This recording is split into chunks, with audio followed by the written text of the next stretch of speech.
From Flourish DX, this is the Psych, Health, and Safety USA podcast.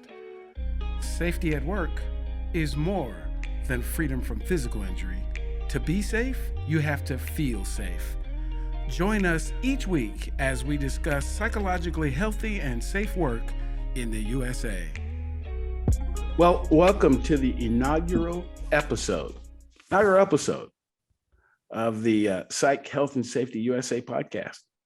Whoever thought we'd actually get something like this started in the United States, but I'm honored to be a part of the process of getting it started. And we're going to start off not talking about the US, as a matter of fact. We're going to talk a little bit about what's going on around the world. And I'm just honored in this first episode to have, I guess this would be an all-star team if we were putting one together, some folks from all over the world who are going to help introduce this topic to folks in the United States who may not have heard much about it. Or who may have heard about it and haven't heard it from their perspectives.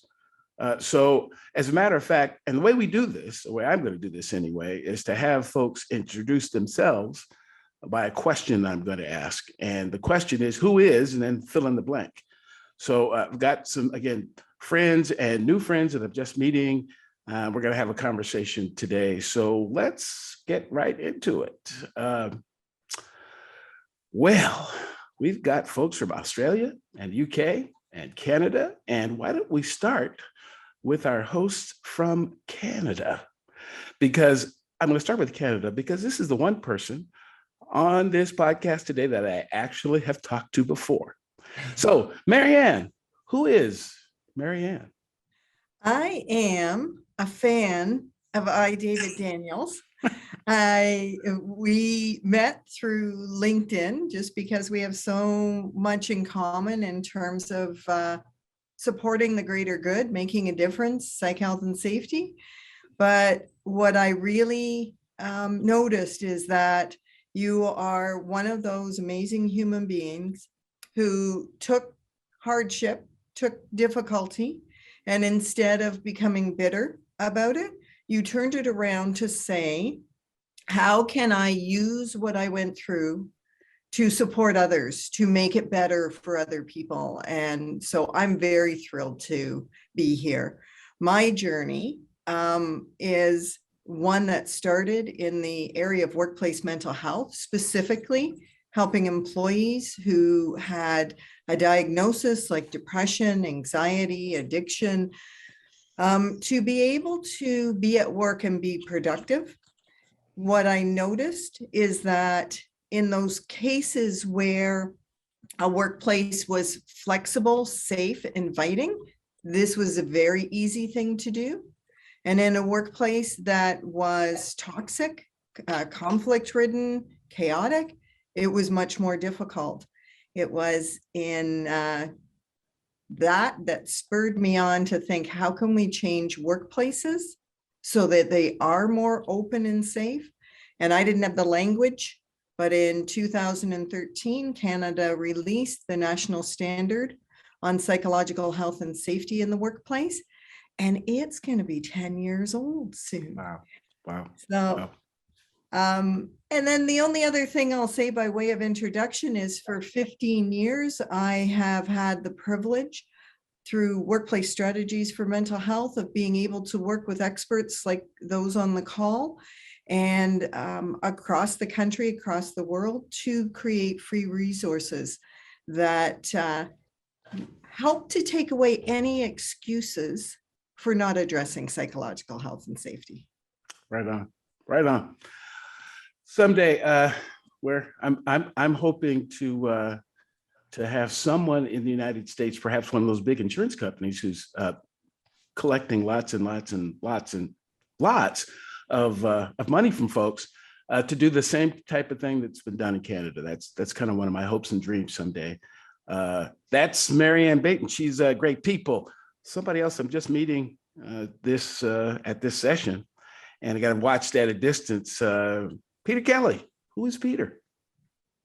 Wow, this is an existential crisis for a senior psychologist.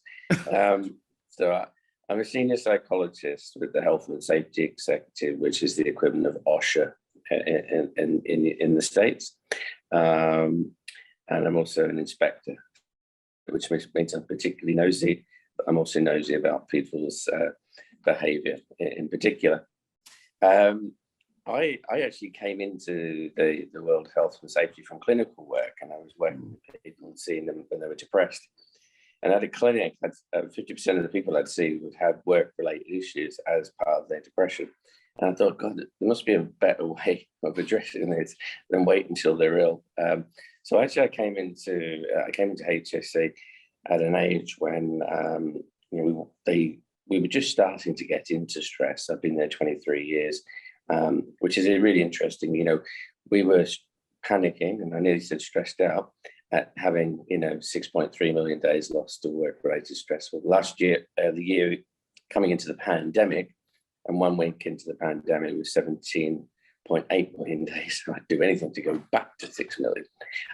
So the point being is, over the last 20 years, we have really done a gentle, soft approach, trying to encourage people to have change within the organisation.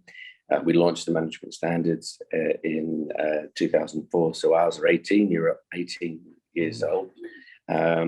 And they were based around the sound evidence that was around at the time, Karasek and Thorell, etc. I think probably for about 15 years, I've been rowing, people have been rowing in the opposite direction, and you've kind of gone and then ironically, with the advent of health and wellbeing movement there, it's given us an opportunity to look at proactively looking at managing people's mental health at work. And I don't know about you, maybe we'll talk about this, but the pandemic is really going to change the world of work. And I think we need to change the narrative on mental health, realize that mental health is just health in people. And actually, we manage other health issues in the workplace. Now it's time to manage this. So yeah, I'm just passionate about the area. I wake up every day and I'm still excited. And then I get to work with the likes of Marianne and Jason and Joelle. So yeah. But I don't know that they get equally as excited about working with me. That is enough to Jason. That's quite fine. That's quite fine. Right. So let's continue our flight around the world and hear a little bit about our friends from Australia. And as I was raised anyway, ladies first, Joelle Mitchell. Who's Joelle? Yeah, a bit like Peter, you ask a psychologist that question and you get a lot of humming and hawing, I think. So professionally, I'm an organizational psychologist. Most of my work experience has been working in occupational health and safety and sort of applying theories of psychology to human behavior and human performance to improve safety outcomes for people.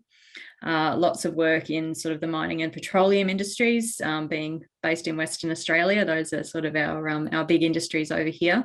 And during that time, I've had lots of opportunity to observe the relationship between how people experience work and how that impacts, not only their behavior at work and safety outcomes for them, but also very real consequences. I've been on sites where there have been suicides, attempted suicides.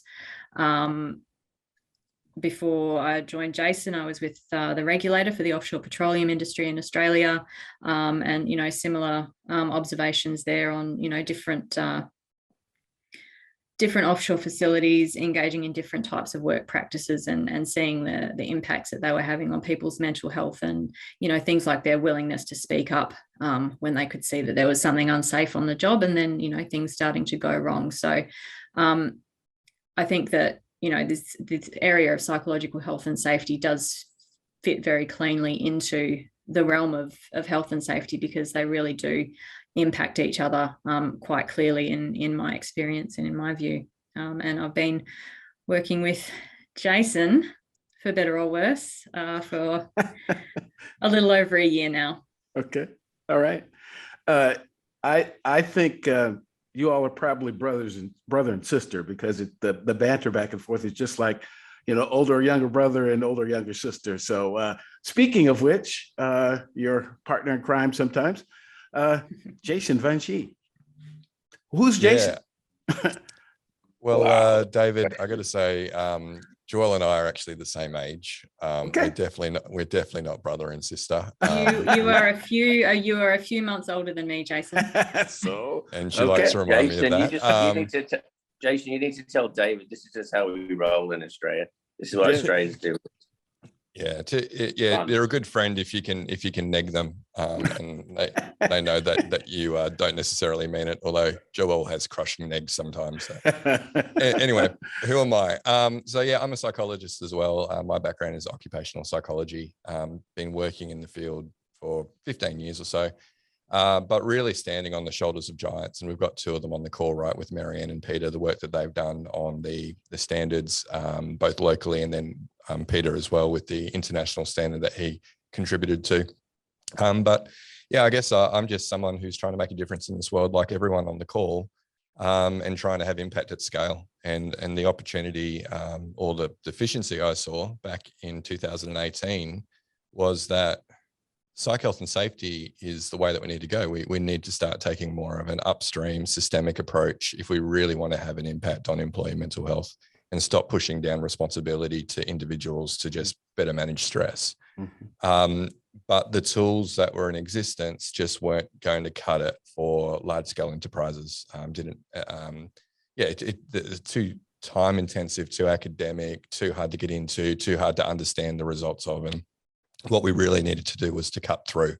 And so, yeah, we started a startup in 2018, took on investment and started building a technology platform to really address this at scale in a global way. And really pleased now that, we're starting to take on companies all around the world who want to have a positive impact on the well-being of their employees and understanding this is a shared responsibility. It's not just about our employees becoming more resilient, but hey, we need to make sure that first we're not doing harm based on our work practices. Sure. Everything that you all have said resonates with me to some degree or the other. I guess I should share a little bit about who am I. Please do. so not only some of you, but some folks will be watching later who have some idea who the world this dude is. So I currently live in an outskirts of Atlanta, Georgia. I'm originally from Seattle, though, of all places in the U.S. And I moved here a number of years ago. And the reason that I moved here was to become the fire chief of the county. So I spent a good part of my working life in the fire rescue service.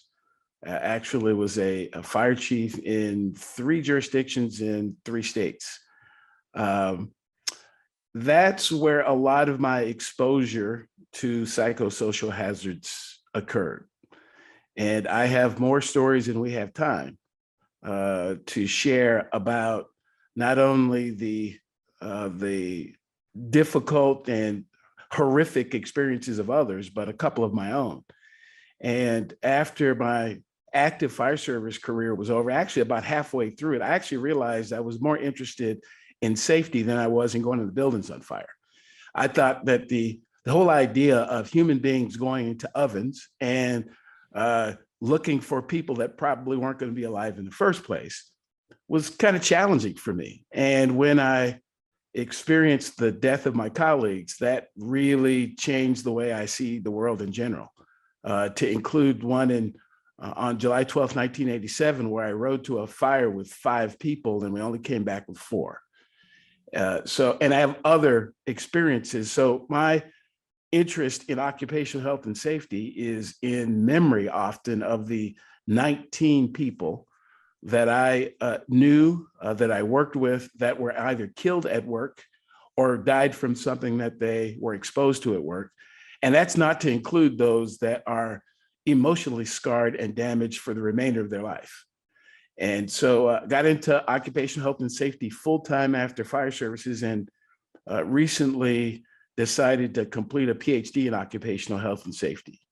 And so I come to this discussion from the I was on the street seeing what bad stuff looks like perspective. And that's not only as a researcher and a person interested in psychological health and safety, but as one who has experienced it myself. And that's something that as this podcast grows and matures, that folks will often see. I am really interested in having experts, in having folks who can provide information on how folks can deal with this, but I also am really into the lived experiences. So my research was around the lived experience, and in my case, the lived experience of Black workers' exposure to psychosocial hazards in the workplace. And I'll talk a little bit more about that difference here in just a second, because I'd really like for you all to share a little bit about this discussion. So there's a lot of conversation in the US about psychological safety. And there's a distinction between psychological safety and psychological health and safety and psychosocial hazard mitigation, the way that I describe it. So I'd like for each of you to talk a little bit about the difference between, some of these concepts that are kind of floating around the world.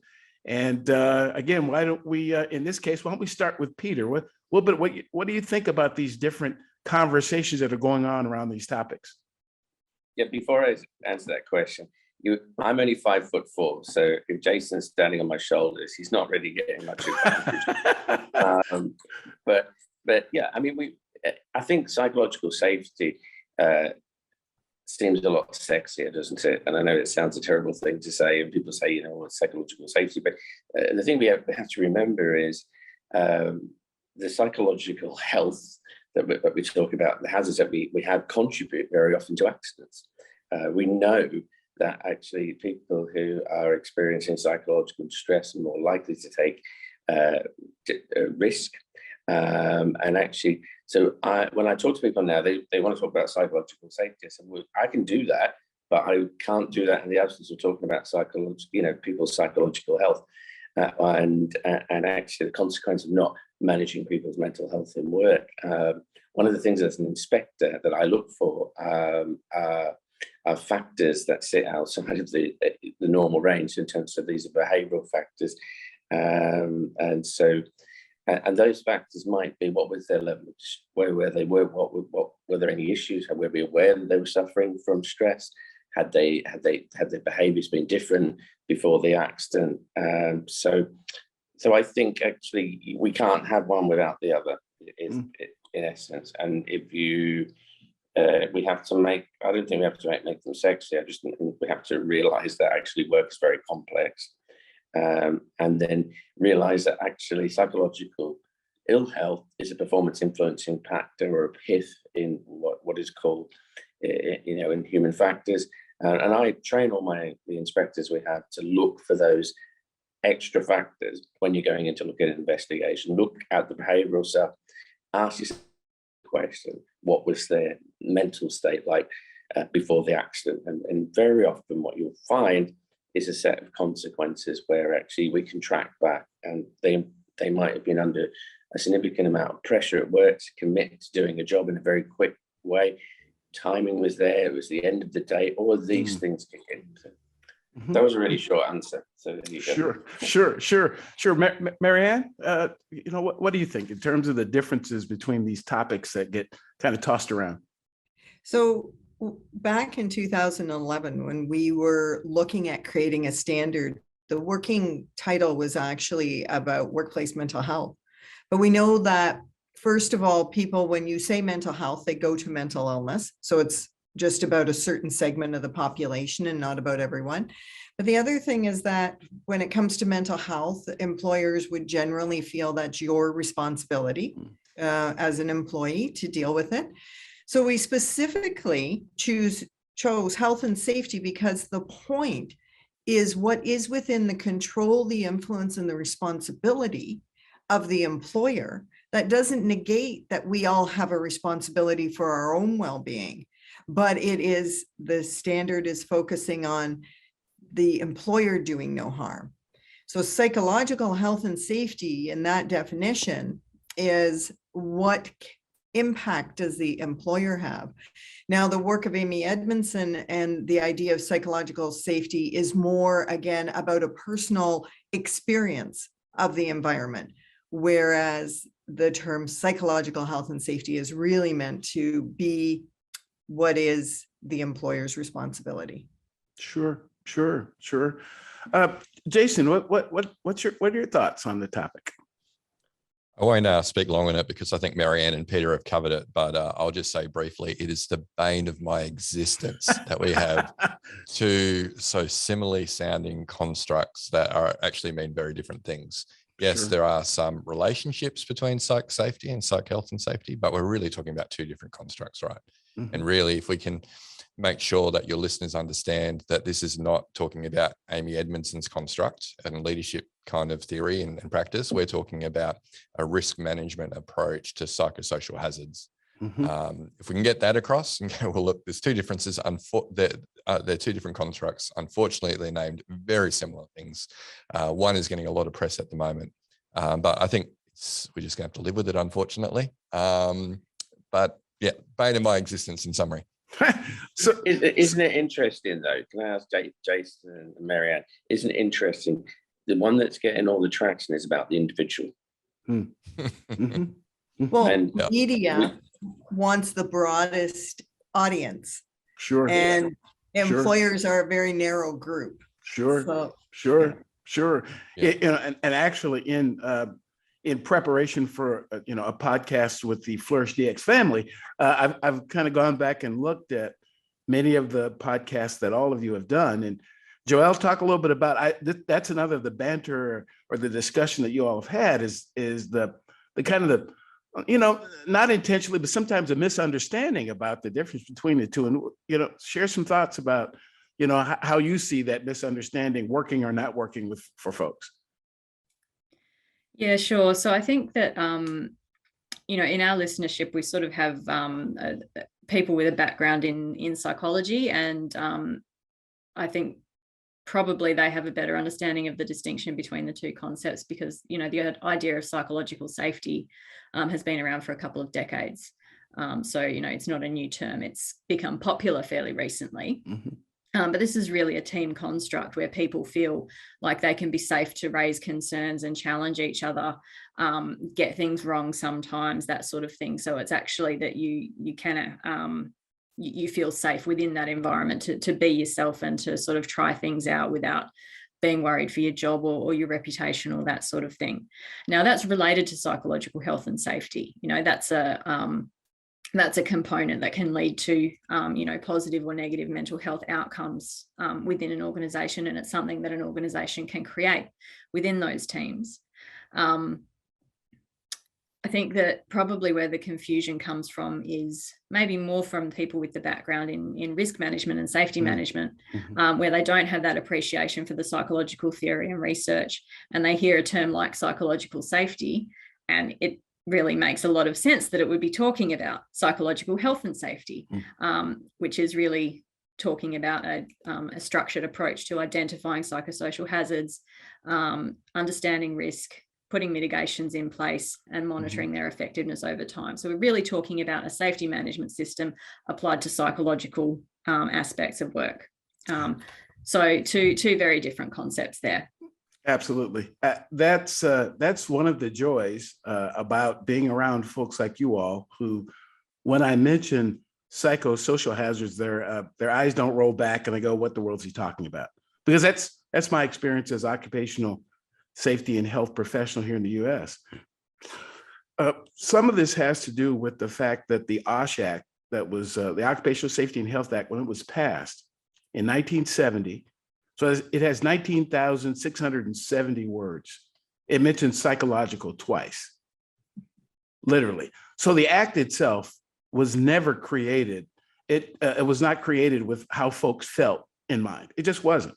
And that's, I have this view of a lot of things that if you want to figure out why it's doing what it's doing now, go back to the folks who created it and who conceived it and who designed it, because that's what was put into that system. It was about trying to eliminate physical injury, so physical, chemical, biological, ergonomic, safety-related hazards in the workplace. That's what it was about here in the United States. And this, honestly, over the last couple of years, as we've continued to experience the pandemic, Some might say it's over. Based on the case counts in my community, it's not over yet. But as we've been experiencing this pandemic, people have started to pay more attention. And the concept of psychological safety, again, it is a leadership and management concept. There's no question. And I think it's an outstanding concept. The challenge is, even if you can create a psychologically safe environment, if you don't monitor the exposure to psychosocial hazards, it won't stay that way. It won't stay psychologically safe because these, I found in my research that these psychosocial hazards are everywhere all the time. As much as we may want to try to mitigate them, identify them, eliminate them, I'm not sure that it's possible to totally eliminate them, because at least my definition and some of the definitions I've seen is a psychosocial hazard is perceived or experienced as a threat to the individual. And we have so many of these processes that have been put in place to try to standardize everything. And that's the challenge. This is not a standardized thing. It depends on the person, their life, what's going on with them, what they've been exposed to over the course of their life and particularly their work experience. So now what makes this very interesting for all of you, and my next question to all of you all, is the fact that you have a set of standards and policies in your various communities that help guide people when they're having this conversation. And for this, again, I think I'm going to go to at least what I've heard, the person I've heard described as the mother of psych health and safety in Canada. But Marianne, tell us a little bit about the standard in Canada. It's actually the first one that I stumbled across it, to be quite honest, because we don't have a similar standard here in the U.S. And I kind of stumbled across it and got a chance to meet Marianne. So share a little bit about the standard itself and how it came to be and your one second, Sure. David. Sure. When you refer to Marianne, just be very, very careful. I've heard her tell off one of her guests before. Okay. By calling her not the right thing. So it's the godmother. Oh, it's the godmother. Okay. Yeah, Okay. yeah. Very good. So, Yeah. just so you know, so far it's been mother, godmother, and grandmother, and So you're bringing me back to be even younger, whereas Dr. Bill Howitt wanted me to be older, but that's okay. So in terms of the standard, what we thought, and the really great group of people around the table who created it, was that many employers actually want to do the right thing and just weren't sure how, because it was a new concept and it was complex. And so the standard is really just a framework, a guideline, so that those who want to move forward do so. And then they can go back to it to say, what else could I do? How could I do it better? But I want to pick up on psychosocial hazards, because one of the things that we know is the psychosocial factors. So balance, civility and respect, workload management, clear leadership, psychological protection, psychological support. All of these things are not just hazards. They can also be protective factors. And so we really want to expand the way we look at it, because we can't eliminate every psychosocial factor any more than we can eliminate every physical safety issue. It changes every day. With whoever's in work, whatever the process is, it can change. And we would never say our health and safety plan is done, check, we don't have to look at that for another year. It's a day-to-day journey. And that's the way we need to see psychological health and safety. It's a day-to-day journey, not a destination. But this is something that we're going to grapple with the 10-year anniversary of the standard, is how do we help people understand that if workload management, you can't eliminate the amount of work that's being done. Right. But what could you do? What is the protective factor in workload management? It is changing the way people feel about the work. I have more work than I can finish in my lifetime, but I don't feel a lot of pressure. I do the best I can every day. I prioritize the things that are most important. and I have an understanding that I can't do it all. So workload management isn't a risk for me right now. It is a protective factor because I get to do great work. And that's the way we need to help employers, not just say, you need to be perfect, you need to eliminate every risk. You can't, but you can introduce protective factors. Absolutely. Absolutely. Joelle, what are your thoughts on this topic from the perspective of the standards there in Australia? Yeah, so in Australia, we have sort of each of the states and territories in Australia have their own OHS legislation. We do have something called the Model WHS Act, which has been adopted by some states, not all of them. And then they all like to make their own tweaks to things. But essentially that sets out general duties for employers to protect the health and safety of their employees, or to take all reasonably practicable steps to, create a work environment that is safe and without risk. And so taking a broad interpretation of that, we can say that encompasses psychological health when we talk about health. What has been happening in recent years in Australia is a push for regulatory reform. And so what we have coming up anytime now is the release of some draft model regulations around psychological health and safety. So what this will do is provide organisations with hopefully some greater guidance or information on how they should go about managing psychosocial risk, because historically this hasn't been something that organisations have felt obligated to do through the legislation, and it hasn't necessarily been something that our regulators have pushed very hard, but that's certainly the tides are changing in Australia in relation to that, and it's something that regulators are taking a lot more seriously. And so the regulations will be eventually published, and they'll be able to support organisations to understand what they need to do and how they need to do it. Sure. Peter, how about the UK? How is this issue being addressed there from a standards perspective? So in 2004, we launched the management standards, which are a risk assessment-based approach. Obviously, our legislation requires that you do a risk assessment for all health and safety issues. That's not exclusive just to physical health, but it also requires you to do something upon identification of the hazard. And the level of risk they require you to do something about it. So that would be Reg 5 of the management reg. Reg 3 is the risk assessment, and it sits under a duty, which is in Section 2 of the Safety at Work Act, workers' health and safety. So where we've done regulatory activity, and I've just issued this about 3 months ago, it's on Section 2 of the Act, duty to protect people's health and safety.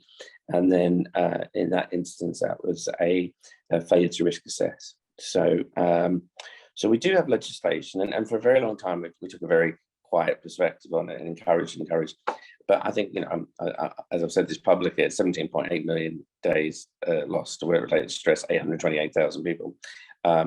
This really is a time for us to be both with the big stick and the carrot. So yeah, and as maybe we'll come to later, but apart the last sort of 3 years of my life, up till June last year, we were involved in the production of 45,003, which is an international standard for psychological health and safety.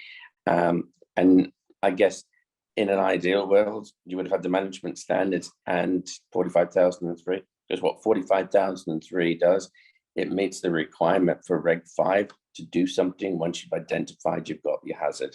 Mm-hmm. And so actually, I think we've moved on. Embedded in that is the Canadian standards and our own standards. So it's kind of bringing everything together. And Jason loves it, so I guess we must be on to a winner there. But if it, it's interesting because I remember when we first launched the management standards in 2004, and at 2007 we have a couple of Bob, I can't remember his surname, I think it was Bob and Ron, who came over from Canada, and they were having conversations right back then about, how do we actually put formal systems. And it was great to see the launch of the standards that Marianne was involved in, because for me, that it's like that's how I'd want the standards to be. But actually, and what is really good was the infrastructure behind the standards. So when you go to a standard, you get different information, you get you get really good info, and it's very creative.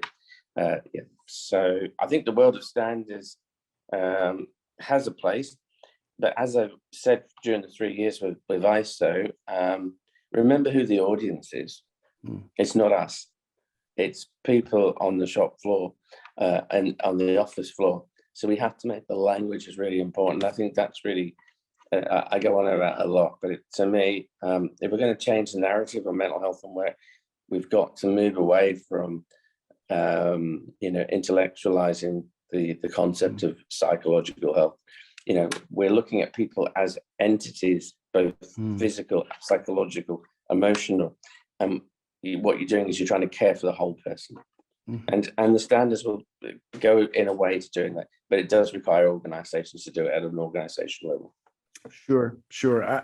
One of the aspects of this podcast that will undoubtedly be different from the others is the fact that it occurs in an environment where we don't have a specific regulation. As I shared before, the OSH Act under the General Duty Clause has some veiled discussion about the responsibility of the employer to create a safe and healthful workplace, but it's not necessarily focused on how people feel. It is what it is. Part of the reason for my interest in having this conversation is to try to help folks here in the U.S. figure out that this can be done. It's possible. You've certainly watched, many of you I'm sure watched on television and watched the conversations we have here about regulation. Not everybody's into it here. There are folks who just, frankly, it's give me, liberty or give me death, that type of thing.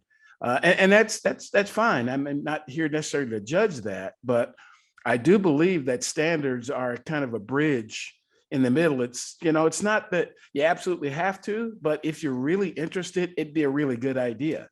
So please, Jason, talk a little bit more about 45,003. As a matter of fact, this whole environment that's been created to learn about it and train about it and all that. So share a little bit about the international standard, at least as you've come to experience it. Yeah, just one moment. Marianne, did you have something to put in there as well? I can. I'm just thinking, because David's saying we don't have any legislation, and you actually do. And I think about what Dr. Martin Shane did here in Canada, is he looked at 7 different parts of regulation. So workers' compensation law, in your case, the Americans with Disabilities Act, the OSH Act, and he looked at all these civil law in Canada. And he looked at all the cases where employers were held responsible for what he called mental injury under the law, pulled them all together and said, you're responsible anyways. You already are. And you could do that in the United States as well. Find the cases that set precedent that employers do have a responsibility, and then turn that into, we're going to make it easier for you to meet that responsibility by providing you with something that's a guideline. Absolutely. Yeah, so the question was regarding 45,003, and obviously what it is an evolution, I guess, of starting with the management standard to looking at what's happened in Canada, what's happened in Australia with our guidelines, and then getting over 70 people from around the world or 70 countries represented to go, well, what would this look like as an international best practice standard? What I found was missing when we saw the draft of it in 2021, or 2021 it came out, was it was really lacking this translation piece that the Canadians got right. They put something in the back saying, okay, this is what it means in real people language, and not just standardese. But there was that missing translation piece. I'm like, this is an amazing thing that should have real global impact, but people aren't going to understand it. It's not going to be applied. And that's where, we thought we'll create this 45,003 training academy, and offer free training on the standard. And I don't know if it was us or ISO who decided to make that free first, but ISO came out soon after we released the free training and said, well, look, we're going to make it free for people to be able to read, at least off our website, not quite downloaded, but be able to read it for free rather than pay the hefty price. But that's really a backstory there, Jason. We'll get that from you in a second. But I guess what Joelle and I are trying to do through the podcast, and so awesome to have, Peter, Marianne, and yourself doing, similar podcasts in your respective countries, but it's bridging the massive understanding competence gap that we have, particularly in the health and safety profession, that really needs to drive this, given that this is a health and safety standard that we're talking about, so that we can really speed up the adoption of these amazing standards to actually start having more of a shared responsibility for workplace mental health, where we're first of all making sure that people aren't harmed, and we're creating mentally healthy workplaces first and mentally healthy work, and then looking at self-care opportunities and assistance. But I'm interested in what the backstory is, Peter. Sorry, Dave. Well, I strongly felt, right, if there's ever a standard for a pandemic, this is it. And I remember saying when it did come out that you should make this part of the pandemic response from BSI. And that's essentially where it was. So I think it's over, if your productivity is over 25 million or something like that, then you can obviously afford to pay for the standards. But if not, you can get access to it. But so there were some discussions, and I said, well, this is the time, this is the standard that's going to help people to put in place the right systems. Because what we discovered, and through most of the regulators we chatted, was the deeply psychological nature of a pandemic. We knew this anyway from the work of Stephen Taylor, who actually, the 3 months before the launch, before we went into lockdown, launched the Psychology of Pandemics. Timing is amazing. But in that, you can actually, pandemics create psychological distress. They also create economic distress. And if you combine an already recession with a global pandemic, then you have this, the perfect storm, which you'll have seen, I've talked about, which I think is what's happening. So, yeah, it was 74 countries. And there were lots of discussions and debates, but yes, I think your training that you put in, the hours worth of training, is a really good way of helping to educate and simplify people, knowing that standards are effectively governed by standard language, haves, wills, and must, all of that language, and also with. It might be boring, but this sits under 45,003, sits underneath 45,001. Yes.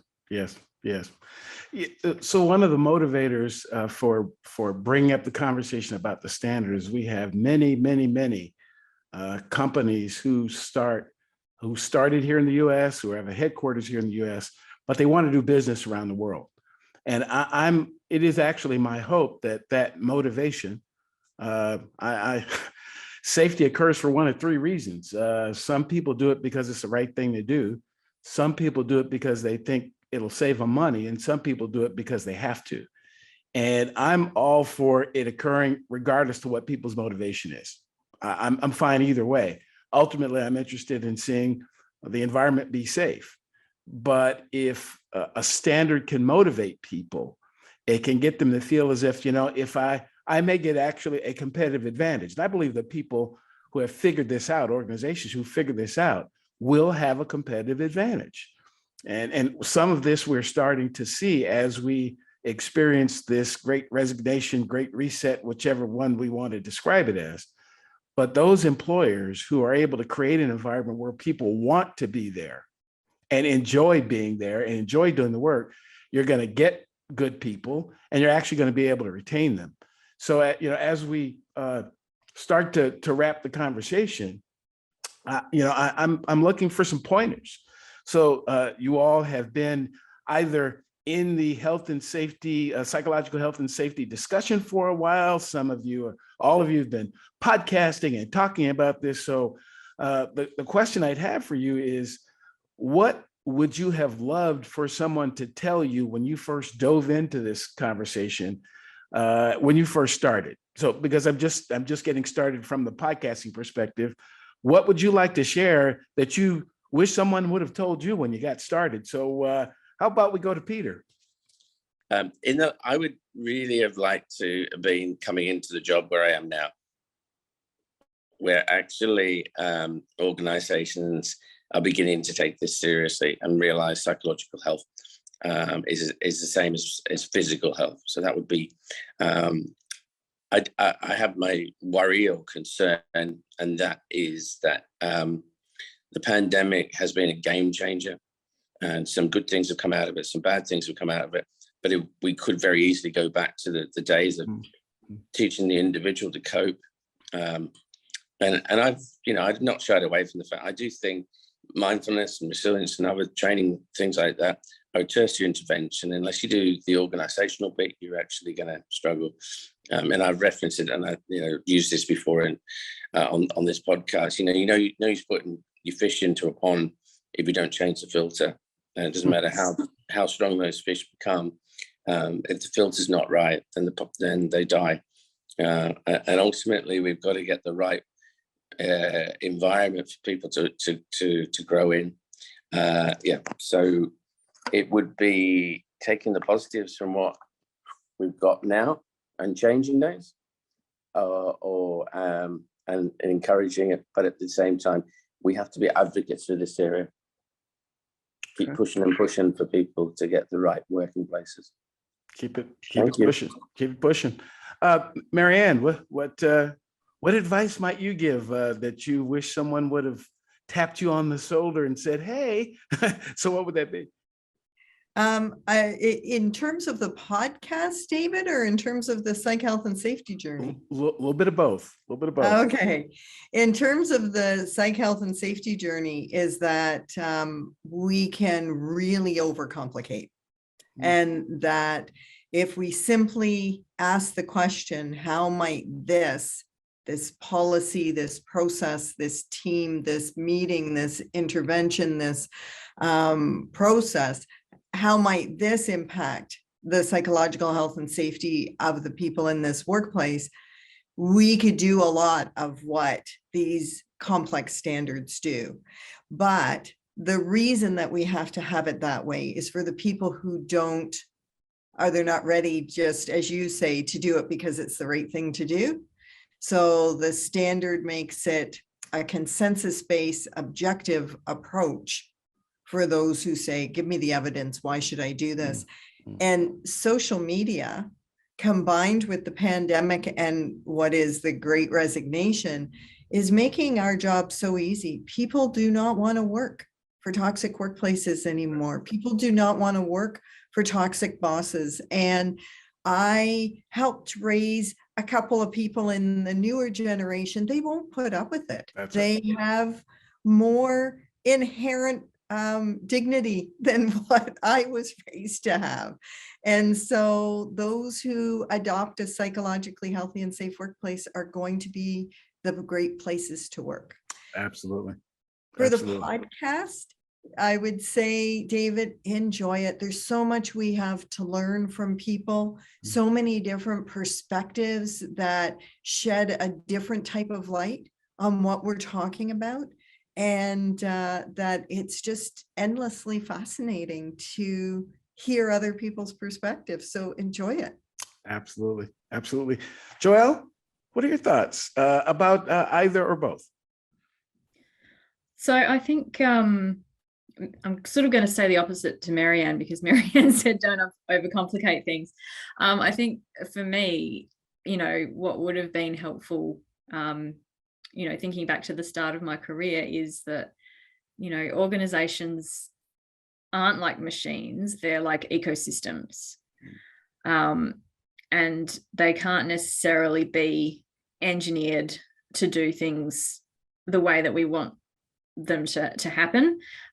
People behave and respond to situations and each other, sometimes in unexpected ways. People adapt to circumstances in ways that are unpredictable, much the same as ecosystems do. So when we introduce a change, it's not necessarily going to have the consequence that we want to. I'm thinking about cane toads in Australia in particular. So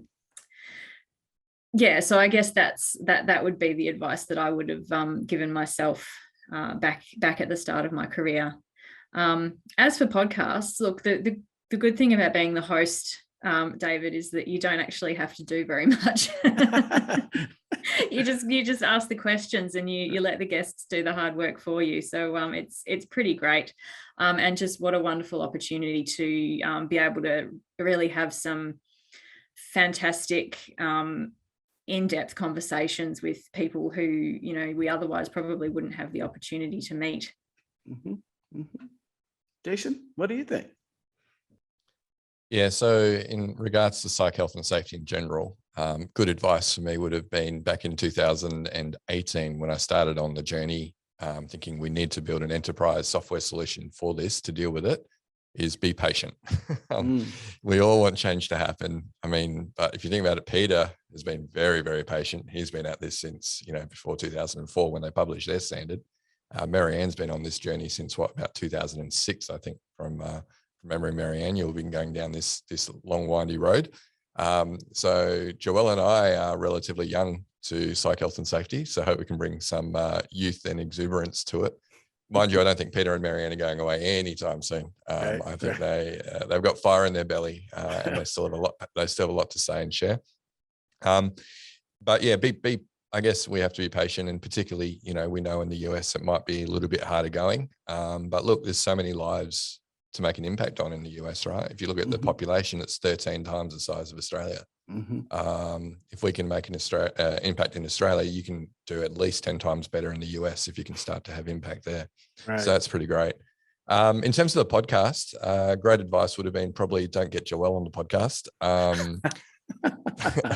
No, I kid again, and a good example. But what are you going to say, Joelle? What are you going to say? What I was going to say, Jason, is much like my ecosystem comment. You have no idea how that would have worked out if I wasn't around. So I'll just leave it at that. No, you know what? I would say don't listen to advice, David. So the advice I'm going to give you is don't listen to advice. There was lots of people when we started the podcast who were sliding into my DMs and on LinkedIn and going, oh, you know what, really should just be a 20-minute podcast. What's this long, 45 minutes, an hour? No one's going to listen that long. But you know what? Then like the same day I'd get someone going, oh, it got to the end and I wish it didn't. After an hour. You're never going to satisfy everyone. So you know what? Do what makes you happy, mate.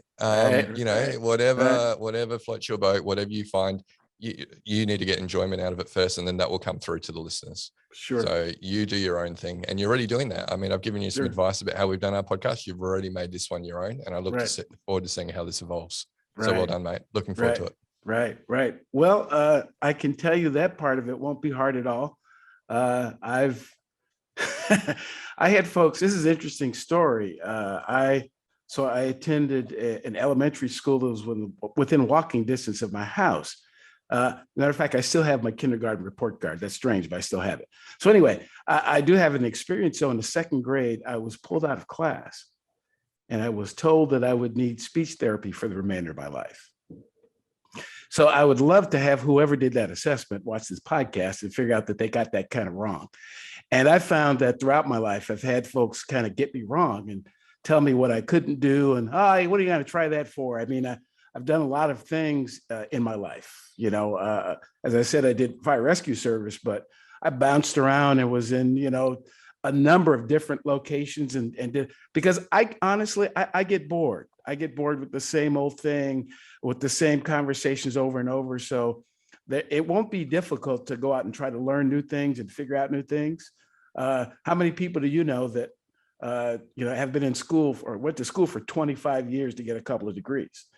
But it's this whole, continually trying to learn more and trying to, to take my experience. Marianne, you mentioned it early, is trying to take some of the experiences that really weren't all that positive, to be quite honest. I have a lot of reason to be, even with this conversation about psych health and safety in the US, I have reasons to be almost bitter about it. But that's not going to help me. It's not going to help anybody who's in that environment right now. And one of the things that I really believe that is going to have the opportunity to do is to share with people, not only again from the perspective of, what could it be like, but what it's been like and how that could have been different. And I honestly believe that I've been with a lot of really, top-notch organizations and, similar to the conversation we've been having, they actually wanted to do the right thing. They just didn't know what it was. They were simply repeating the behavior that they've been exposed to year after month after decade. And they were just repeating that behavior. But I'm hopeful and as a matter of fact, encouraged that this is the start of a conversation. So when folks see, the US, we're very competitive. We say we're number one in everything, whether we are or not. Again, we have a World Series. We won't let anybody else compete other than us. So, but that's the way we do it here. So perhaps with this topic, folks will see, well, hey, if it's going on in the UK and Canada and Australia, perhaps we can do something here. So that's what I'm looking for. That's what I'm hoping for. And we're just going to give it a shot and see what happens. So I think go ahead. It's being real, Dave. Yeah. Okay. Because and every guest can teach you and does teach you something. Sure. Interesting, same background. I had my careers advisor told me to be a jockey because he couldn't think of anything else. Because I was an undiagnosed dyslexic, and probably there were the days you could cane people, but no, not anymore. But ironically, when I got my first degree, my mum took my certificate in to show the deputy headmaster and the careers advisor that their sound advice wasn't too good. But it is a massive learn. We've got to learn all the time. I learn from everyone. And I think that this is why the podcasts are good in that, because they, you're like, wow, yeah, I didn't think about that from the perspective. So we're never the expectation of others.